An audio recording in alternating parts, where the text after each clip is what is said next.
quick question for you. What's a bigger deal to hockey fans? The Stanley Cup Final or the NHL trade deadline? Yeah, I know, right? Good morning to you. Good Wednesday morning. I'm Dejan Kovacevic of DK Pittsburgh Sports, and this is Daily Shot of Penguins. It comes your way bright and early every weekday if you're into football and or baseball. I also offer daily shots of Steelers and Pirates where you found this. I will talk about the Penguins GM situation, such as it is, in the second segment. There's really nothing new to say or to share, but I don't want to sound like I'm avoiding it for whatever reason. It's just, there's just nothing to say. The Boston people are doing a great job of keeping all of this under wraps.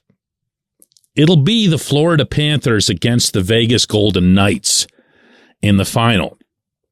And it won't attract anywhere near the attention, even from the most diehard of hockey fans, that the trade deadline does.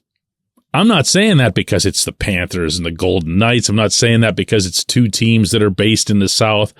I'd say the same thing if it was Rangers versus Maple Leafs, because that's just how sports fans are. They're worried and focused on their own teams. I noticed that from my own numbers doing this very program.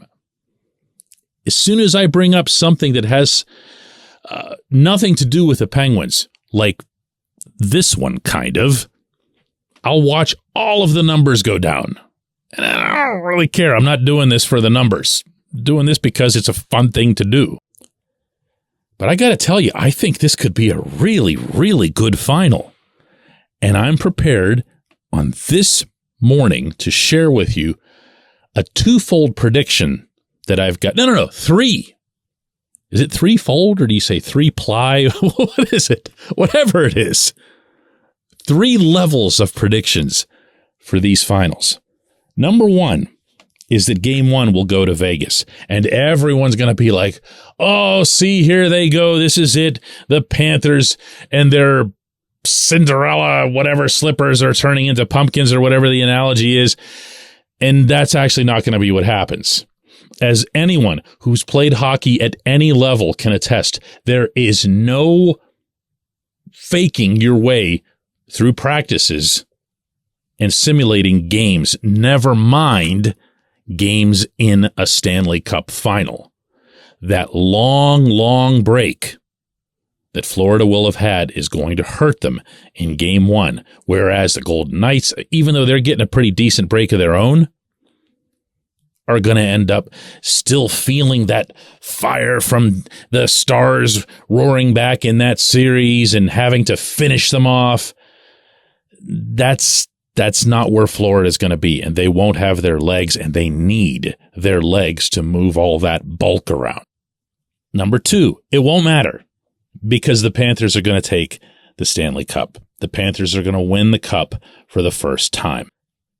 And they're going to do it, I dare say, in a convincing way.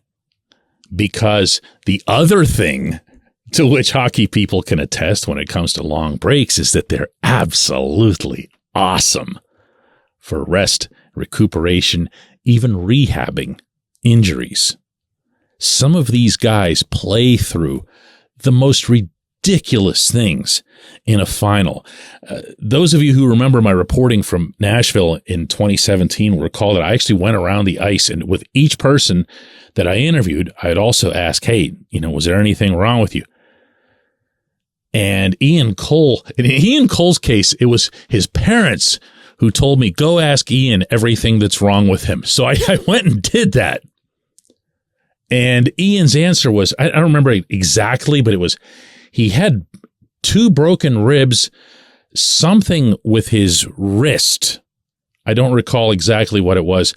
Patrick Hornqvist, who only scored the winning goal just a few minutes earlier, told me that his hand was busted and that it had been busted since the second round against Washington. That's just what these guys do.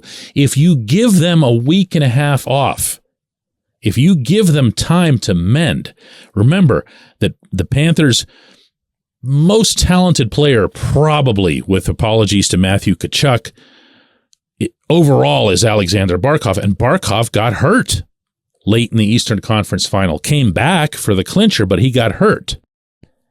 And that's the kind of thing that's going to benefit Florida eventually, not necessarily right away. My third prediction is that we are going to see a hellacious race between Tkachuk and Sergei Bobrovsky for the Conn Smythe Trophy. Now, knowing what I know about hockey writers, they don't like Russians, especially the Canadian hockey writers. So Bobrovsky is likely going to have to record 3 or 4 shutouts to make anyone forget about all of the massive goals that Tkachuk has scored. If I were casting a vote right this second for Conn Smythe, it would go to Bobrovsky because he's been the Panthers' best player, not by a broad margin, but he's also been their best player at their most important position. And when you're talking about a team that was technically the 17th seed entering the tournament and then making it this far, that's very much to Bob's credit. When we come back, J1Q, and yes, it'll be about the GM situation.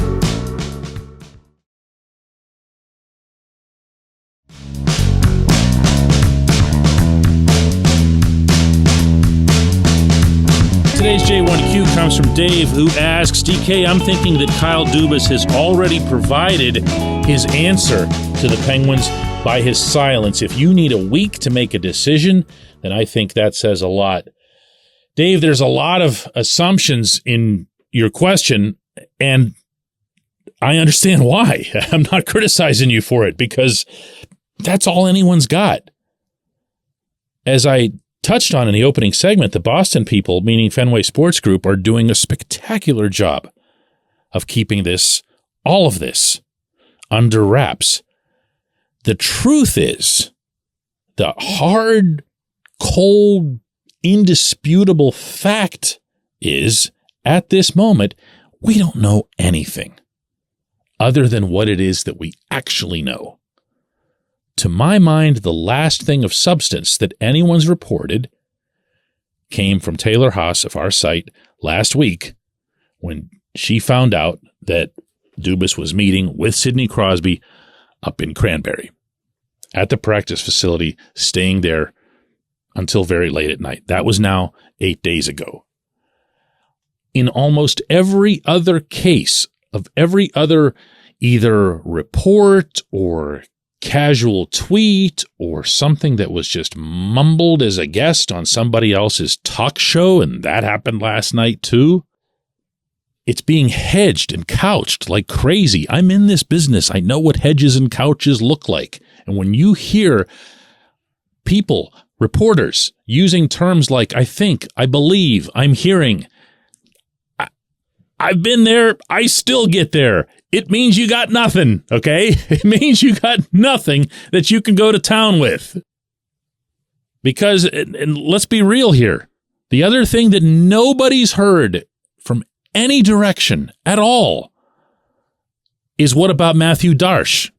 He's the Tampa Bay Lightning's assistant GM who is thought to be the finalist along with Dubas, and he's either being really strung along and just willingly going along for the ride, which I don't know would be a terribly attractive thing to have on your resume, or he's already out and nobody knows about it, or he's the guy. We just don't know. So don't make the mistake of reacting to anything preemptively. For example, you say in your question, well, that Dubas' silence speak volumes. What silence? Do you think he sat there with Sid and stayed silent the whole time? Do you think he's really not talking to people? Do you think he's really not communicating in some form or other with the Boston people? Look, this has to get done soon. As I've already said on the show this week, I think it's a terrible look for the Penguins if they just let this drag on endlessly, if only because if and when he does say yes, I'm not going to be the only one wondering if this guy's heart is even in it.